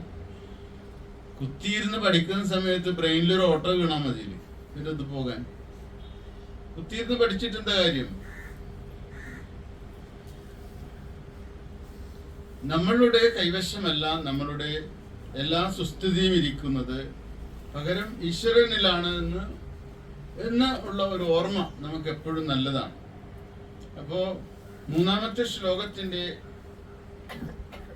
അടിസ്ഥാനം യഥാ ബീജശക്തി അങ്കുരസ്യ കാരണം, അങ്കുരത്തിന്റെ കാരണം എങ്ങനെ ബീജശക്തി ആയിരിക്കുന്നുവോ തഥൈവ ഈശ്വരശക്തി പ്രപഞ്ചസ്യ കാരണം, പ്രപഞ്ചത്തിന്റെ കാരണം ഈശ്വരശക്തിയാണ്. എങ്ങനെ?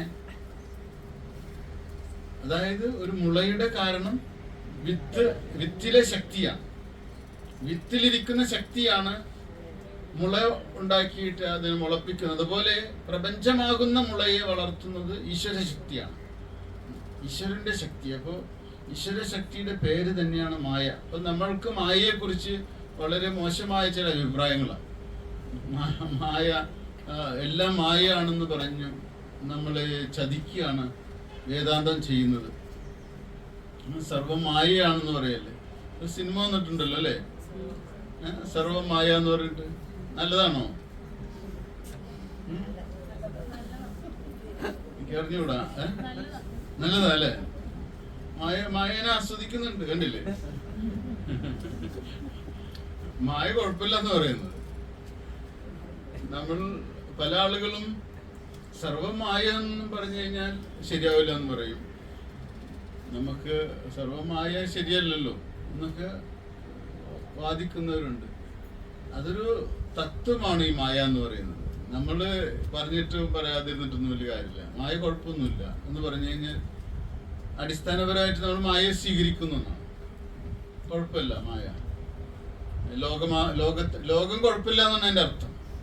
ലോകം കുഴപ്പമില്ല, ലോകമല്ല നമ്മൾക്ക് ആസ്വദിക്കാൻ പറ്റിയ സ്ഥലം അല്ലേ? എത്ര എൻജോയ്മെന്റ് ആണ് ഇവിടെ ഉള്ളത്. സൂര്യൻ ഉദിക്കുന്നു, എന്ത് മനോഹരം. കഴിഞ്ഞ ദിവസം ഞങ്ങൾ ഇലവിഴ പുഞ്ചിറ പോയപ്പോൾ മല, രാവിലെ എണീറ്റ് മലയുടെ അടുത്ത് ചന്ദ്രകല, ചെറിയൊരു ചന്ദ്രകല, അത് മലയുടെ പുറകിൽ നിന്ന് ഇങ്ങനെ തല ഇങ്ങനെ ഉയർത്തി നിൽക്കുകയാണ്. ആ മല മുഴുവനും ഇരുട്ടത്ത് നിൽക്കുകയാണ്. ആ സമയത്ത് മല കണ്ട ശിവന്റെ ജടാജൂടി പോലെ തോന്നും. അതിന്റെ അടുത്ത് ഈ ചന്ദ്രകല, ഒരു ശിവഭഗവാന്റെ അടുത്ത് ചന്ദ്രക്കല നിൽക്കുന്നത് പോലെ ഒരു അനുഭവം. എന്ത് മനോഹരം. മായ എന്ന് പറഞ്ഞാൽ നമുക്കത് ആസ്വദിക്കാൻ പറ്റും. അപ്പൊ അതും ഈശ്വരന്റെ ഒരു വിലാസം. നമുക്ക് എത്ര മനോഹരമാണ് ഓരോന്നും. നല്ല ചൂടാണ് ചില സമയത്ത്, പകൽ സമയത്തൊക്കെ ഇലവിഴ പുഞ്ചിറയിൽ. പക്ഷെ ഇളം ശീതളിമയുള്ള കാറ്റ് വീശിടക്കി കൂടെ കൂടെ. അപ്പൊ അത് നല്ലൊരു സുഖമാണ്. അത് മായയാണെന്ന് പറഞ്ഞാൽ നമുക്ക് എല്ലാം മായ എന്ന് പറഞ്ഞ് തിരസ്കരിക്കുകയല്ല, ഈ പ്രപഞ്ച തത്വം മായയാണെന്ന് മനസ്സിലാക്കുന്നതിലൂടെ സ്ഥായിത്വമില്ല എന്നാണ് അറിയേണ്ടത്. ഒന്നിലും സ്ഥായിത്വമില്ല, ശാശ്വതത്വം ഒന്നിലുമില്ല എന്ന് തിരിച്ചറിഞ്ഞ് ഓർമ്മിച്ചുകൊണ്ട് ജീവിച്ചാൽ മതി. സ്നേഹത്തെ കുറിച്ചൊക്കെ എത്രയോ വാതോരാതെ പഴയ കാലത്തൊക്കെ കവിതകളിലൊക്കെ ഇവിടുത്തെ കവികൾ എഴുതിയിട്ടുണ്ട്. സ്നേഹം ശാശ്വതമാണ് എന്നൊക്കെ എഴുതുകയും കല്യാണം കഴിഞ്ഞ് 2 ആഴ്ച കഴിയുമ്പോഴേക്കും തല്ല് തുടങ്ങുകയും ചെയ്യും, 4 ആഴ്ച കഴിയുമ്പോഴേക്കും ഡിവോഴ്സിലേക്ക് വരികയും ചെയ്യും അല്ലേ? എന്നിട്ട് സ്നേഹത്തെക്കുറിച്ച്, ശാശ്വതമായതിനെ കുറിച്ചൊക്കെ പറയുകയും ചെയ്യും. സ്നേഹം വിഷയനിഷ്ഠമായിട്ട് തീരുമ്പോൾ, ഏതെങ്കിലും വ്യക്തിനിഷ്ഠമോ വിഷയനിഷ്ഠമോ ഒക്കെ ആകുമ്പോൾ ആ സ്നേഹം എന്നും അപക്ഷയമുള്ളതാണ്, ഉയർച്ച താഴ്ചകളുള്ളതാണ് അല്ലേ? ഏതെങ്കിലും സ്നേഹത്തിന് ഉയർച്ച താഴ്ച ഇല്ലാത്തതുണ്ടോ? വസ്തുനിഷ്ഠമായത് അല്ലെങ്കിൽ വിഷയനിഷ്ഠമായത് ഏതെങ്കിലും വിഷയത്തെ. നിങ്ങൾ പണത്തെ സ്നേഹിച്ചോ? പണം കൂടുമ്പോൾ സ്നേഹം കൂടും, പണം കുറയുമ്പോൾ സ്നേഹം കുറയും. മനുഷ്യനെ സ്നേഹിച്ചോ? മനുഷ്യൻ സ്നേഹം തിരിച്ചു തരുമ്പോൾ നമുക്ക് സ്നേഹം കൂടും, തിരിച്ചു തരാതാകുമ്പോൾ സ്നേഹം കുറയും. സ്വാഭാവികമാണ് അതൊക്കെ അല്ലേ? എന്നെന്നും നമ്മൾ ആഗ്രഹിക്കുന്ന തിരിച്ചു കിട്ടണമെന്നാണ്. നമ്മൾ സ്നേഹിക്കുമ്പോൾ നമുക്ക് തിരിച്ചു കിട്ടാൻ ആഗ്രഹമുണ്ട്. തിരിച്ചു കിട്ടാതെ വരുമ്പോൾ നമ്മൾ വേറെ ആളെ കുറച്ച് തിരിച്ച് സ്നേഹം കിട്ടുന്ന ആളെ എവിടെ ഉണ്ടോ എന്നൊക്കെ നോക്കും. ഇങ്ങനെ മൊത്തത്തിൽ എല്ലായിടത്തും ഇതൊക്കെ തന്നെയാണ്. ലോകം എന്ന് പറയുന്നത് കൊടുക്കല് വാങ്ങലുകളാണ്. വ്യവഹാരം എന്നാണ് അതിനെ പറയുക. അത് വ്യാവഹാരിക സത്യമാണ്. വ്യാവഹാരിക സത്യത്തിൽ കൊടുക്കൽ വാങ്ങലുകളുണ്ട് എല്ലായിടത്തും. കൊടുക്കും വാങ്ങും. കിട്ടിയ സന്തോഷം, കിട്ടിയില്ലേ ദുഃഖം, തിരിച്ചു കിട്ടിയില്ലെങ്കിൽ. പണത്തിന്റെ കാര്യത്തിൽ, എല്ലാറ്റിൻ്റെ കാര്യത്തിൽ, സ്നേഹത്തിന്റെ കാര്യത്തിൽ ഒക്കെ ഈ വ്യവഹാരത്തിൽ ഇരിക്കുന്നത് ഉയർച്ച താഴ്ചകളാണ്. നഷ്ടപ്പെടലുകളാണ്, വീണ്ടെടുക്കലുകളാണ്. അപ്പം അതുകൊണ്ട് അതിനെയാണ് ഈ മായ എന്ന് പറയുന്നത്. മായ എന്ന് പറയുന്നത് എല്ലാറ്റിനെയും ചേർത്തിട്ടുള്ളതാണ്. അല്ലാതെ മായ എന്നതൊരു എല്ലാ മോശത്തിനെയും ഒരുമിച്ച് ചേർക്കുന്നില്ല. മായയിൽ ഒരുപാട് നല്ലതുണ്ടല്ലോ. മായയിൽ സന്തോഷമുണ്ട്, ദുഃഖമുണ്ട്, രണ്ടുമുണ്ട്. സുഖമുണ്ട്, ദുഃഖമുണ്ട് മായയിൽ. സുഖിക്കുമ്പോൾ മായ ഓർമ്മപ്പെടുത്തുന്ന ഒരു കാര്യമുണ്ട്, അധികം നാൾ നീണ്ടു നിൽക്കില്ല കേട്ടോ. അത് നമ്മൾ ഒരുപാട് സുഖിക്കുന്നത് നമ്മളോട് പറയേണ്ട ഒരു കാര്യമാണ്. ഇത് മായയുടെ ലോകമാണ്. ഒത്തിരി ഉയരത്തിപ്പോയി അതേപോലെ താഴേക്കും വരും. എപ്പോഴും ഓർക്കണം അത്. അങ്ങനെ ഓർത്ത് ജീവിക്കുന്നവർക്ക് വലിയ കുഴപ്പമില്ല. അങ്ങനെ ഓർക്കുന്ന ആള് അധികം ഉയർത്തി പോകുമ്പോൾ കുറച്ച് താഴും, അത്ര പോണ്ട, താന്നു നിൽക്കാൻ പറയും. കുറച്ച് ഒരു മധ്യനിലയിലേക്ക് പോകും. ഒരുപാട് അർമാദിക്കണ്ട, ആഹ്ലാദിക്കണ്ട എന്ന് പറയും. അത് നടുനിലയിലൂടെ പോകും. അവർക്ക് അധികം ആഘാതം ഉണ്ടാകില്ല. പതനത്തിന്റെ ആഘാതം കുറയ്ക്കാനായിട്ട് അമിതാഹ്ലാദത്തിലേക്ക് പോകാതിരുന്നാൽ ശ്രദ്ധിക്കുക. നമ്മുടെ ജീവിതം അമിതാഹ്ലാദത്തിലേക്ക് പോകാതെ സൂക്ഷിക്കേണ്ടത് മായയെക്കുറിച്ചുള്ള ബോധം കൊണ്ടാണ്. ഉയരത്തിൽ പോയവൻ അതേ അഗാധതയിലേക്ക് അവൻ വീണ് അവൻ്റെ കൈയും കാലും ഒടിയും. അപ്പോൾ ഒത്തിരി ആഹ്ലാദിക്കേണ്ട, മധ്യമ നിലയിൽ ആ സുഖം അനുഭവിക്കല്ല. സുഖം തന്നെയാണ് ജീവിതം, കളയൊന്നും വേണ്ട, സുഖത്തെ കളയാനുള്ളതൊന്നുമല്ല. പക്ഷെ മതി മറന്നു പോരുത്, നീ ആരെന്നുള്ള ബോധം മറന്നു പോകരുത്. ഇതെല്ലാം നമ്മുടെ ഇവിടെ ഒരു കൂട്ടി വെച്ചിട്ടുള്ളതാണ് ഈ പ്രപഞ്ചം. പ്രപഞ്ചത്തിൽ ബോധമുള്ളവര് നിരന്തരമായിട്ട് ആനന്ദിച്ചുകൊണ്ടിരിക്കും, ബോധമില്ലാത്തവര് വീണുടഞ്ഞുകൊണ്ടിരിക്കും. ഇതാണ് മായയുടെ സ്വരൂപത്തെ കുറിച്ച് ഗുരു തന്നെ ആത്മോപദേശ ശതകത്തിൽ പറയും. ഉടയും, ഇരിക്കും, ഉദിക്കും, ഒന്നുമാറി തുടരും, ഉടലിൻ സ്വഭാവമാകും. അവിടെ ഉടലിൻ സ്വഭാവമാകുന്നതിന്റെ സ്ഥാനത്ത് ഇത് മായയുടെ സ്വഭാവമാകുന്നു കൂടി എഴുതി ചേർത്താന്നായിരിക്കും. ഉടയും, ഉടയെന്ന് വെച്ചാൽ നശിക്കുക. ഇരിക്കും, സ്ഥിതി ചെയ്യും. സ്ഥിതിയാന്ന് വെച്ചത് ഉള്ളതുപോലെ തോന്നിപ്പിക്കുകയാണ്. ഉദിക്കും, വീണ്ടും ഉണ്ടായി വരും. ഒന്ന് മാറി തുടരും, ഒന്ന് നശിക്കുമ്പോൾ വേറൊന്ന് വരും. ഇത് ഉടലിൻ സ്വഭാവമാണ്. ഇത് ഉടലിന്റെ സ്വഭാവമാണ്. ജീവിതം അങ്ങനെയല്ലേ. ചിലപ്പോ ചില ആളുകളുടെ കൊച്ചുങ്ങൾ മരിച്ചു കഴിഞ്ഞാൽ, ചെറുപ്രായത്തിലൊക്കെ ഒരു കുട്ടി മരിച്ചു കഴിഞ്ഞാൽ അത് ഭയങ്കര വിഷമായിരിക്കും അവർക്ക്. പിന്നെ അവർ പ്രാർത്ഥിക്കുക അടുത്ത കുട്ടി അതുപോലെ ആകാനായിട്ട്. അങ്ങനെ ഒരു കുട്ടി ജനിച്ചു വരികയാണെങ്കിൽ അപ്പോൾ ആ കുട്ടി അവർ വിചാരിക്കുന്നത് പഴയ കുട്ടിയുടെ ആത്മാവ് തന്നെ പുതിയ കുട്ടിയെ ജനിച്ചതാണെന്ന് വിചാരിക്കും.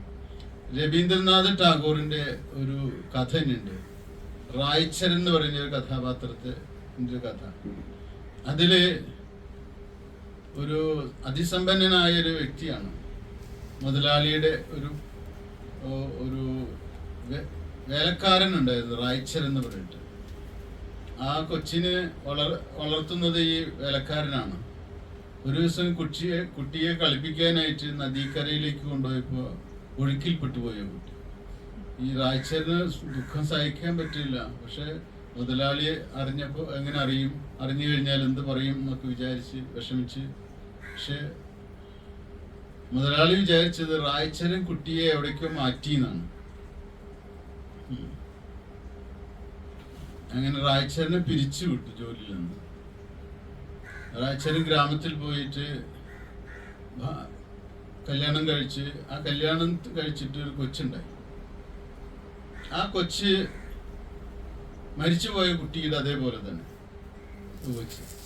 ആ കൊച്ചിനെ വളർത്തി വലുതാക്കി കുറച്ച് വന്നപ്പോ ഈ കൊച്ചിനെ കൊണ്ട് റായ്ചരൻ ഈ മുതലാളിക്ക് കൊണ്ടുകൊടുക്കാൻ പോവാണ്, അവർക്ക് നഷ്ടപ്പെട്ട കുട്ടിയാണെന്ന് ബോധിപ്പിക്കാനായിട്ട്. അപ്പോൾ അതേപോലെ തന്നെ അപ്പോൾ റായ്ചരൻ ഈ കൊച്ചിനെ മറച്ചു വെക്കാൻ, ഒളിച്ചു വെച്ചിരിക്കായിരുന്നു എന്ന് അധിക്ഷേപം കേൾക്കാൻ അദ്ദേഹത്തിന് കുഴപ്പമില്ലായിരുന്നു. പക്ഷെ അവരുടെ ദുഃഖത്തിനൊരു ശമനം ഉണ്ടാകല്ലോ എന്ന് വിചാരിച്ചിട്ട് സ്വന്തം കുഞ്ഞിനെ തന്നെ ഇങ്ങനെ ഏൽപ്പിക്കുക. അപ്പോൾ ഈ ഒന്ന് മാറി തുടരുന്നതുണ്ടല്ലോ, നമ്മുടെ സങ്കല്പത്തിൽ ചിലപ്പോൾ ഇന്നത് വേണമെന്ന് വിചാരിച്ച അതേപോലെ തന്നെ സംഭവിക്കാൻ ചിലപ്പോൾ. റായ്ചരൻ്റെ ഉള്ളിൽ മരിച്ചുപോയ കുഞ്ഞ് മാത്രമേ ഉണ്ടായിരുന്നുള്ളൂ. ആ മരിച്ച കുഞ്ഞിൻ്റെ മുഖവും മനസ്സും ഒക്കെ റായ്ചരൻ്റെ മനസ്സിലൂടെ അടുത്ത കുട്ടിയായിട്ട് ഇങ്ങനെ വരും. അത് ടാഗോറിൻ്റെ ഒരു ചെറുകഥയാണെന്ന് പറയുമ്പോൾ ടാഗോർ അത്രയും ധിഷണാശാലിയും വിചക്ഷണനുമായിട്ടുള്ള എഴുത്തുകാരനാണ്. അദ്ദേഹം ഭാരതീയ ദർശനം നല്ലവണ്ണം പഠിച്ചിട്ടുള്ള ഒരാളാണ്. അപ്പോൾ നമ്മളും ഇതിലൂടെയൊക്കെ ഈ മായയുടെ ലീലകൾ, ആ മായാലീലകൾ മനസ്സിലാക്കിക്കൊണ്ട് ജീവിക്കുകയാണെങ്കിൽ കുറച്ചുകൂടി നമുക്ക് ജീവിതത്തെ സമനിലയിൽ കൊണ്ടുപോകാനായിട്ട് കഴിയും. അപ്പോൾ നമുക്ക് ചെറിയ ഒരു ബ്രേക്ക് എടുക്കാം അല്ലേ? നമസ്തേ.